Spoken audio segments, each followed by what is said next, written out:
Baik, 10-15 menit kemudian mari sama-sama kita mendengarkan ceramah ataupun nasihat agama oleh Kiai Haji Muhammad Nasrullah dari Kalisari, Pekayon, Jakarta Timur. Dipersilakan. Sallallahu ala Muhammad.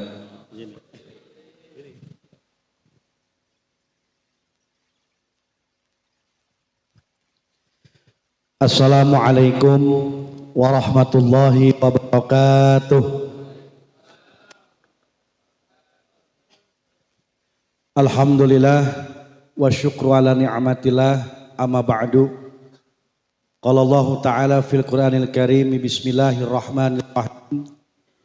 Wa 'allama Adamal asma'a kullaha. Hadratul mukarramun, segenap para dewan guru, alim ulama, para asatiz yang saya hormati dan saya muliakan, wabil khusus Al-Mukarram Kiai Haji Ahmad Maulana, kita doakan beliau semoga panjang umur dalam ketaatan, dilancarkan segala usahanya, qabul segala hajat dan tujuannya. Dan yang saya hormati guru kita yang tadi telah memberikan nasihat melalui kitab syarah dari kitab Hadis Arba'in Nawawi.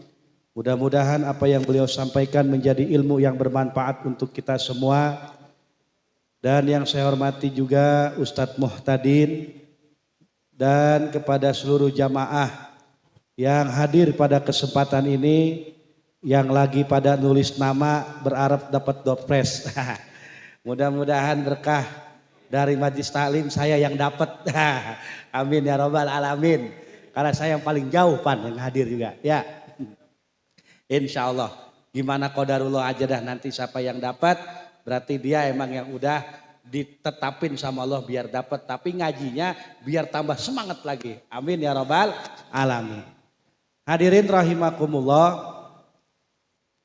Wa 'allama Adamal asma'a kullaha. Semua ilmu Allah ajarkan kepada Nabi yang bernama Adam alaihissalam. Pengetahuan ilmu diajarkan sama Allah kepada Nabiullah Adam alaihissalam. Tapi perlu digarisbawahi, timbul pertanyaan, apakah semua ilmu kasih kepada Nabi Adam? Jawabannya kagak. Sama kayak kiai ke muridnya, ke santri. Nggak mungkin yang namanya kiai kepada santri semua ilmu lah bisa kalah guru nanti. Karena ada ilmu sakti yang dipegang sama guru. Kalau ini si murid ngebangkang. Kalau si murid ini tengil lagunya nantinya. Makanya 1-2 pam ilmu mah nggak dikasih semua sama guru. Begitu. Makanya hadirin rahimakumullah, Allah pun sama begitu. Enggak semua ilmu dikasih kepada Nabi Adam. Ternyata ada 5 ilmu Allah yang memang enggak dikasih tahu kepada Nabi Adam. Ada 5 ilmu Allah yang enggak dikasih. Kalau kita pengen lihat, ada tuh diabadiin dalam surat Luqman ayat paling terakhir. Yang pertama ilmu Allah yang enggak bisa ditembus sama manusia. Siapapun dia orangnya, Nabi berpangkat Rasul pun enggak bisa untuk tembus ilmu ini. Karena ilmu ini ilmu haknya Allah. Yang pertama, bismillahirrahmanirrahim. Innallaha indahu ilmu sa'ah. 1. Wa yunazzilul ghais. 2. Wa ya'lamu ma fil arham. 3. Wa ma tadri nafsum ma za taksibu goda. 4. Wa ma tadri nafsum bi ayyi ardin tamut. 5. Ini nih. 5 ilmu Allah, siapapun orangnya enggak bakal bisa nembus. Yang pertama adalah innallaha indahu ilmu sa'ah.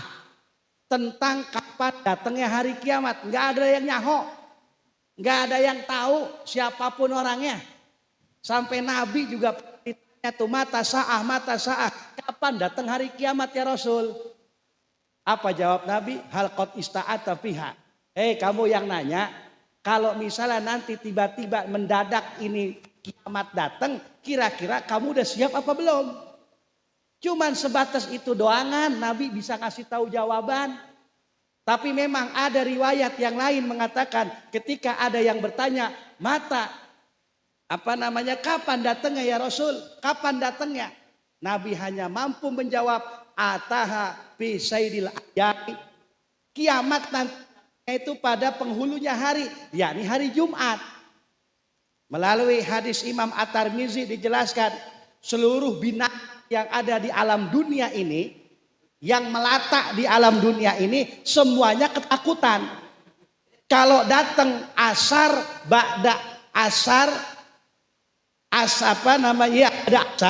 datang asar nih hari Kamis sampai ada Jumat asarnya, ini binatang melata semuanya beristighfar mohon ampun, takut kalau Jumat ini datangnya hari kiamat. Cuman ada dua yang nggak pernah takut, siapa? Ilal jinna wal insa, kecuali jin dan manusia. Jin aman manusia mah nggak ada takut-takutnya kalau datang hari Jumat. Biasa aja dia mah. Iya. Karena apa? Karena memang dia ngerasa hari Jumat ini mah bukan datangnya hari kiamat. Tapi binatang melata semuanya ketakutan. Mohon ampun sama Allah, nangis kepada Allah, istighfar sama Allah tuh. Cuman ada dulu paranormal yang yang terkenal. Namanya siapa tuh? Bukan, Tante Loreng. Dia bilang apa? Tante Loreng bilang begini, nanti tanggal 12 bulan 12 2012 jam 12 lempengan bumi akan terbenturan dahsyat dengan planet yang lain. Dalam kurung kan kiamat, namanya berbenturan dahsyat kan begitu. Cuma dia takut aja tuh ngomong kiamat langsung jor-joran mah. Tetapi walaupun nama dia dialus-alusin bahasanya, tetap baik sama Allah mah dikiamatin duluan. Modar duluan dia. Lalu dengan enaknya dia ngomong tanggal 12 bulan 12 tahun 2012 jam 12 nanti akan ada getaran. Akan tabrakan dahsyat bumi kita ini. Sama Allah dilewatin duluan Pak. Karena apa? Kiamat ilmunya Allah, gak ada yang bisa ngertas. Itu yang pertama. Lalu yang kedua, wa yunazzilul ghais, tentang cuaca, tentang hujan. Gak ada yang bisa nanggepin masalah ini. Timbul pertanyaan, itu geningan kalau pawang hujan gimana? Lah pawang hujan juga dia mah doa. Pawang hujan juga keseksa ketika lagi ada job tuh, lihat dia mah ngerengkek aja tuh di pinggiran di pinggiran meja prasmanan makan sate ya kagak boleh. Dia takutnya kalau ngirusuk tusuknya itu pantangannya. Pawang hujan juga minta sama Allah. Yang namanya hujan itu adalah hujan adalah air, bukan rahmat. Hujan rahmat dari Allah itu mah. Begitu. Iya. Masya Allah. Ya emang sih benar. Hujan dan rahmat turun dari Allah. Tapi kan kalau kita lagi hajatan ya, kalau hujannya gede pisan juga bingung kita. Tamu pada kagak datang. Mikirin tenda ini bagaimana nanti bayarnya, kan begitu-gitu juga ujung-ujungnya. Makanya tuh minta tolong dah tuh syariatin sama pawang hujan. Pawang hujan kemarin 4 bulan sepi job ya, kemarau habis. Di Cijantung mah Bang, saya sampai ketawa tapi saya tahan. Di Cijantung daerah saya itu DKM masjid sampai ada pengumumannya begini, tambahan pengumuman. Jamaah sekalian, bahwasanya untuk Jumat yang akan datang kami menghimbau untuk jamaah sholat Jumat sudah punya wudhu dari rumah. Begitu Bang. Masya Allah, saking apa? Saking udah keringnya itu air sumur, udah pada kecil.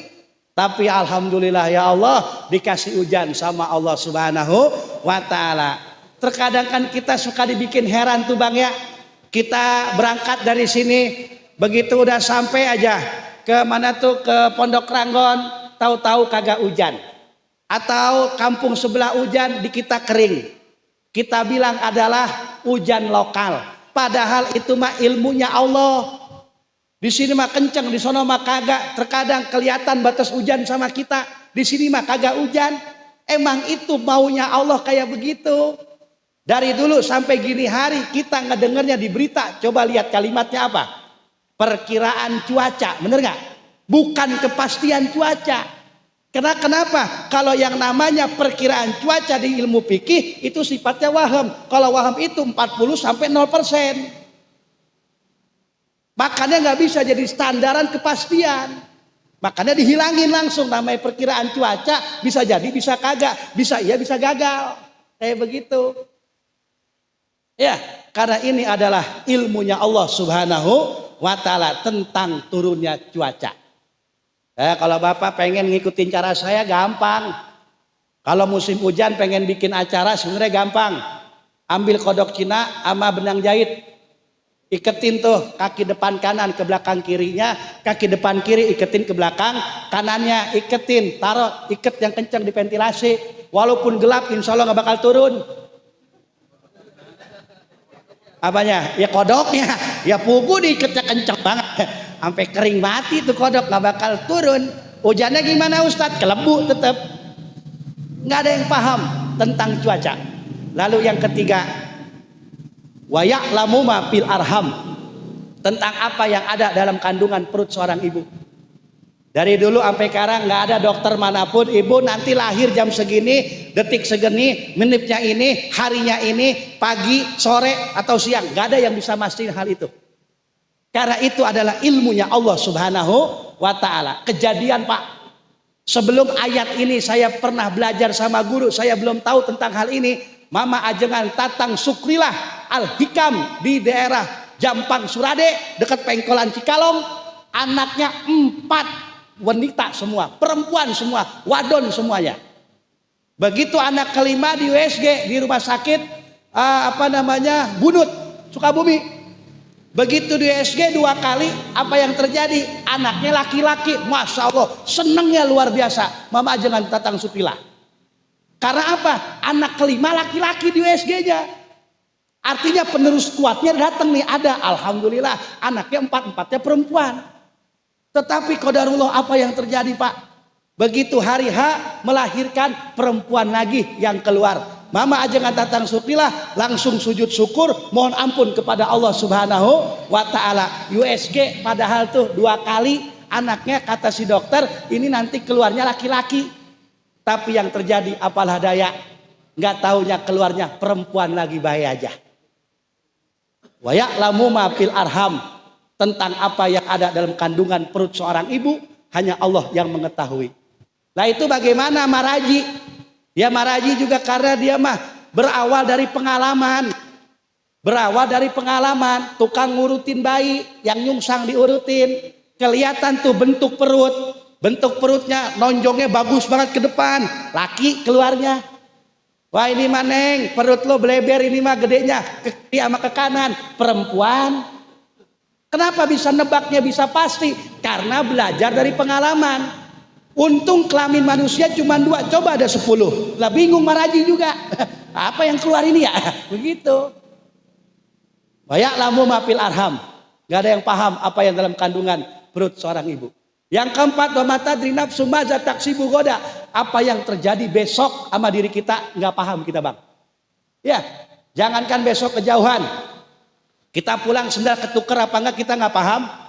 Kadangkala berangkat dari rumah pakai swallow, pulang-pulang pakai karpil. Kita nggak paham hal itu yang terjadi, benar. Posisi bini kita nanti pulang ke rumah lagi ngapain, kita nggak tahu. Pulang dari sini kita ketemu sama siapa nanti di jalan, kita nggak paham, benar. Kita nggak ada yang tahu nih nanti door prize nih siapa yang dapat, nggak ada yang paham, nggak ada yang pernah ngetahuin. Sekarang kelihatan gagah, kagak taunya mah besok ambruk, benar. Kelihatan sukses, sekarang usahanya gelimpah. Besok mah kagak taunya mah ngojek lagi. Kita nggak ada yang paham saudara apa yang terjadi besok sama diri kita. Maka dari itu yang paling pas mah jadi orang, karena kita nggak pernah paham apa yang terjadi besok sama diri kita, maka jadi orang mah baik-baik aja. Jadi orang mah standar aja. Kalau kelebihan ya kurangin, kalau kekurangan lebihin dikit, begitu. Jangan sampai diri kita ini kelebihan banget juga ngap, gumoh lama-lama. Ya, kalau kekurangan banget juga jangan sampai kekurangan banget mah. Karena kenapa? Namanya orang susah mah nggak ada yang mau nemenin. Jangankan orang, laler aja kagak mau datang ke rumah kita. Kata laler, apain mau ditemplokin lo di situ, kagak ada apa-apaan tuh. Begitu. Makanya kalau orang mah setengah-setengah aja dah. Khairul umur ausatiha. Sebaik-baiknya perkara ambil tengah-tengahnya. Atas juga jangan, terlalu bawah juga jangan. Tuh. Apa yang terjadi sama kita nggak ada yang paham. Itu ilmu Allah. Dan yang terakhir, wa ma tadri nafsum bi ayyi ardin tamut.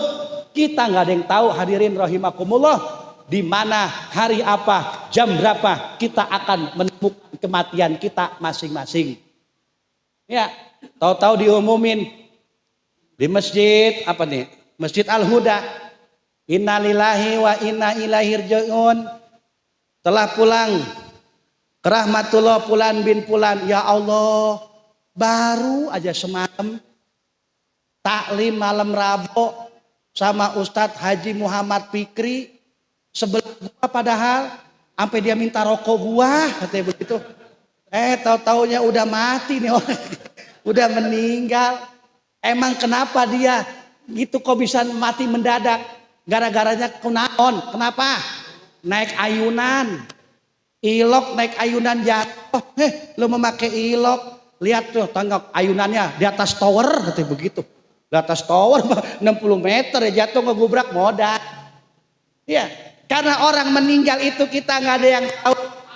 Meninggal itu ada dua. Yang pertama al-mustarih, yang kedua mustaro minhu. Orang meninggal nih, kalau al-mustarih sama dengan husnul khotimah, mustaro minhu sama dengan husnul su'ul khotimah. Kalau mustarih si mayit yang istirahat dari capeknya hidup di alam dunia, ini tanda dari husnul khotimah. Udah cukup capek dari panggung sandiwara, makanya dia meninggal. Allah lebih sayang sama orang tersebut. Tapi yang kedua ini mustaroh minhu, sama dengan adalah su'ul khotimah. Bukan si mayit yang istirahat, tapi tetangga, kerabat yang istirahat dari kematiannya. Begitu diumumin Fulan bin Fulan telah mati, itu tetangga alhamdulillah, emang gua arep mati juga nih orang. Masya Allah, ini udah kacau tuh Pak. Kalau udah digituin alhamdulillah, modar juga nih orang. Emang apa sih lo? Aman ada dia mah. Orangnya lenje. Kalau ngomongnya orang paling sopang, paling nak kalau hidup males gua kali. Kalau nggak terasa apa? Kalau kita lagi kopi bareng, rokok dia mah awet di jaketnya, rokok kita yang dipintain melulu sama dia. Tuh, awas hati-hati tuh Bang tuh. Ada kayak gitu tuh, hati-hati tuh, awas tuh ya. Tuh. Jadi bukan si mayit yang istirahat, tapi orang banyak karena tingkah lakunya tidak baik selama hidup di alam dunia. Nauzubillah min dzalik. Irin jamaah rahimakumullah, mungkinan ini saja saya silaturahmi perdana saya di mari. Kalau sama Kiai Haji Ahmad Maulana mah udah bertahun-tahun kenal sama beliau, tapi alhamdulillah qadarullah bisa nyambung lagi hari ini. Alhamdulillah, mudah-mudahan nanti saya juga bisa silaturahmi lagi, dan Bapak juga nanti kalau saya bikin maulid Isra Mi'raj, saya undang bikin tablik, kira-kira mau datang nggak? Mau datang ya? Nanti bikinnya di Tegal di sana ya, insya Allah. Insya Allah di Cijantung Bang, di Cijantung nanti insya Allah akan saya buat nanti Isra Mi'raj. Nanti mudah-mudahan Allah kabulkan, kita makan bareng nanti di tempat saya gantian. Insya Allah, amin ya robbal alamin. Al-jam'u bil jama'ati wa asluhul mufrad. Assalamualaikum warahmatullahi wabarakatuh.